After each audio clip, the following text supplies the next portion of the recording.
नमस्कार दोस्तों, आप सबका स्वागत है हमारे चैनल एस्ट्रोवर्ड में। अगर आपने हमारे चैनल को अब तक सब्सक्राइब नहीं किया है तो अभी सब्सक्राइब करें। दोस्तों, सबसे पहले आप इस वीडियो को लाइक कर दीजिए, क्योंकि बाद में आप लाइक करना भूल जाते हैं। तो प्लीज इस वीडियो को टक से लाइक कर दिए, और लाइक करने में आपका कुछ नहीं जाएगा, तो प्लीज लाइक कर दे। तो चलिए शुरू करते हैं आज का वीडियो। जिंदगी में कभी कभी ऐसा वक्त भी आता है कि हमारी हिम्मत ही टूट जाती है, हम हार जाते हैं, उलझ के रह जाते हैं परेशानियों में। चाह कर भी, पूरी कोशिश करके भी अपने दुखों से, अपनी परेशानियों से बाहर नहीं आ पाते। समझ ही नहीं आता कि हमने ऐसे क्या गलत किया है जिसकी वजह से हमें इतना बड़ा दुख मिल रहा है, जिसकी वजह से हम इन परेशानियों में उलझ के रह गए। कुछ अच्छा ही नहीं लगता, किसी बात में खुशी नहीं मिलती, मन मायूस हो जाता है।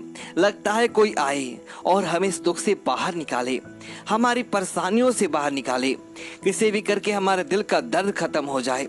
वह कहते हैं ना, जब बाहर के सारे रास्ते बंद नजर आए तो अपनी नजर अंदर की तरफ दोहराओ और अंदर की तरफ चले जाओ।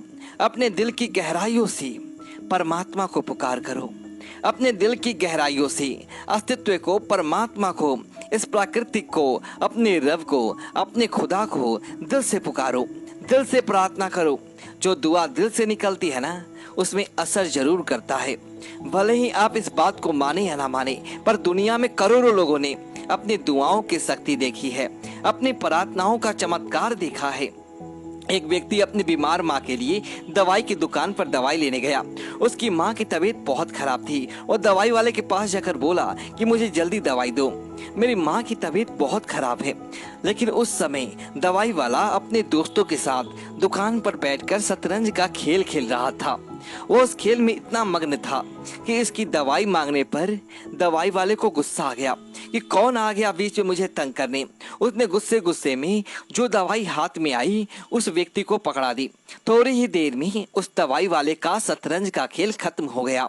जब खेल खत्म हुआ तो उसे एहसास हुआ कि उस लड़के को उसने गलत दवाई पकड़ा दी है, और जैसे उसने देखा कि जो दवाई मैंने उस लड़के को दी है वह बहुत खतरनाक है, बहुत नुकसान करने वाली है, इस सोचकर वह दवाई वाला बहुत डर गया और मन ही मन परमात्मा से प्रार्थना करने लगा, पुकार करने लगा कि कैसे भी करके वो दवाई उसकी माँ तक ना पहुँचे, कैसे भी करके ये बात रुक जाए। वह सारे काम छोड़कर प्रार्थना में बैठ गया और परमात्मा से कहने लगा कि मेरी इस गलती की सजा उसकी माँ को ना मिले। जब उसके दिल से सच्ची पुकार निकली, उसका ऐसा असर हुआ कि जैसे ही वह लड़का अपने घर पहुंचने वाला था तो घर की सीढ़ी पर पैर रखते ही वह दवाई की बोतल उसके हाथ से छूटकर जमीन पर गिरकर टूट गई। अब वह लड़का वापस उस दवाई वाले के पास आया और उससे आकर वापस दवाई मांगने लगा कि मेरे हाथ से वह दवाई की बोतल छूट गई है, आप मुझे दूसरी दवाई दो। उसकी यह बात सुनकर वह दवाई वाला हैरान हो गया कि परमात्मा कैसी रक्षा करता है, कैसे हमारी प्रार्थना को सुनते हैं। फिर उस दवाई वाले ने उससे सही दवाई देकर कहा कि मुझे इसे पैसे नहीं चाहिए, आप ये दवाई अपने माता जी को पिलाइए, वह जरूर स्वस्थ हो जाएंगी। जहाँ पर इंसान को यह लगता है कि मेरी ताकत नहीं चलेगी, अब मेरी बस की बात नहीं है, जहाँ यह लगता है कि अब मैं कुछ नहीं कर सकता हूँ, फंस गया हूँ, तो कहते हैं ना, जो बात दवा से नहीं बन सकी वह बात दुआ से होती है। कई बार जो बात हमारी ताकत से नहीं हो पाती, हमारी दुआओं से हो जाती है, हमारी प्रार्थनाओं से हो जाती है। एक बार एक बुजुर्ग व्यक्ति एक नदी किनारे बैठे हुए थे। उन्होंने देखा कि नदी से एक कछुआ बाहर निकल कर आया है। इसकी पीठ पर एक बिच्छू सवार होकर आया है। कछुए की पीठ पर बैठकर वह बिच्छू उसके साथ जा रहा था। वह बुजुर्ग व्यक्ति भी उस कछुए का पीछा करने लगे कि देखिए यह कहाँ जाता है। वहीं पर एक पेड़ के नीचे एक नौजवान लड़का परमात्मा को प्रार्थना कर रहा था, उसमें डूबा हुआ था, उसे होश ही नहीं था। उस बुजुर्ग व्यक्ति को लगा कि कहीं यह बिच्छू इस नौजवान लड़के को काट ना ले, अगर इसे काटने जाएगा तो मैं पहले ही इसे रोक दूंगा। लेकिन वहां पर पास में एक काला सांप बैठा था जो उस नौजवान लड़के को डसने के लिए बैठा था। इतने में बिच्छू भी वहां पहुंच गया। उस बिच्छू ने सांप को डंक के ऊपर डंक मारकर बेहोश कर दिया, जिसकी वजह से बिच्छू का जहर सांप के जिस्म में घुस गया और वह सांप वहीं बेहोश होकर गिर गया। उसके बाद वह बिच्छू वापस चला गया। थोड़ी देर बाद वह लड़का उठा तो उस बुजुर्ग ने बताया कि कैसे उस खुदा ने, परमात्मा ने तेरी हिफाजत के लिए उस कछुए को दरिया के पार लगाया, फिर कैसे उस छोटे से बिच्छू ने एक जहरीले सांप से तेरी रक्षा की है। ऐसे ही जो लोग दिल से दुआ करते हैं, दिल से पुकार करते हैं, दिल से प्रार्थना करते हैं, उनकी बड़ी बड़ी मुश्किलें भी बहुत आसानी से खत्म हो जाती है। जहां लगता है कि सारे रास्ते बंद हो गए हैं, वहां नए रास्ते नजर आते हैं। जहां लगता है कि सब अपनों ने साथ छोड़ दिया है, वहां कुछ अनजाना करे हमारा हाथ थाम लेता है।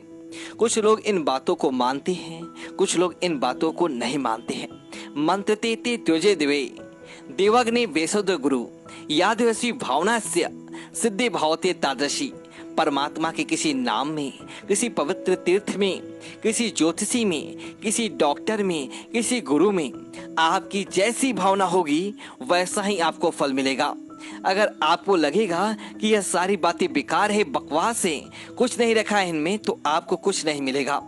पर अगर आपको विश्वास है कि यह चीजें मेरी जिंदगी में चमत्कार करती है, असर करती है, तो वह चीजें आपकी जिंदगी में जरूर असर करती है। यदि आपको अपने वैद्य के ऊपर, डॉक्टर के ऊपर विश्वास ना हो, आपको लगे कि यह कुछ नहीं जानता, ये कैसे मुझे ठीक कर सकता है, तो वो आपको कभी ठीक नहीं कर सकता। अगर आपको उसके ऊपर विश्वास है कि यह मेरे रोगों को बहुत अच्छे से समझता है, यह जरूर मुझे ठीक कर सकता है, तो उसकी दवाई आपको जरूर असर करेगी। सारा खेल आपके विश्वास का है। आप मानते हैं तो आप पाते हैं, अगर आप नहीं भी मानते हैं तो किसी को कोई फर्क नहीं पड़ता। अगर आप प्रार्थना की शक्ति में नहीं मानते तो इसके लिए कोई आपसे लड़ने नहीं आएगा, कोई आपको समझाने नहीं आएगा। पर मैं इतना जरूर कहना चाहूँगा कि दुनिया में करोड़ों लोग जो दुआएं करते हैं, प्रेयर्स करते हैं, प्रार्थना करते हैं, अरदास करते हैं, उन लोगों ने जो पाया है, जो जाना है, वह झूठ नहीं है। दोस्तों, यदि आपको वीडियो अच्छी लगे तो वीडियो को लाइक करें और कमेंट बॉक्स में जय महाकाल लिखिए और हमारे चैनल को सब्सक्राइब करें। धन्यवाद दोस्तों।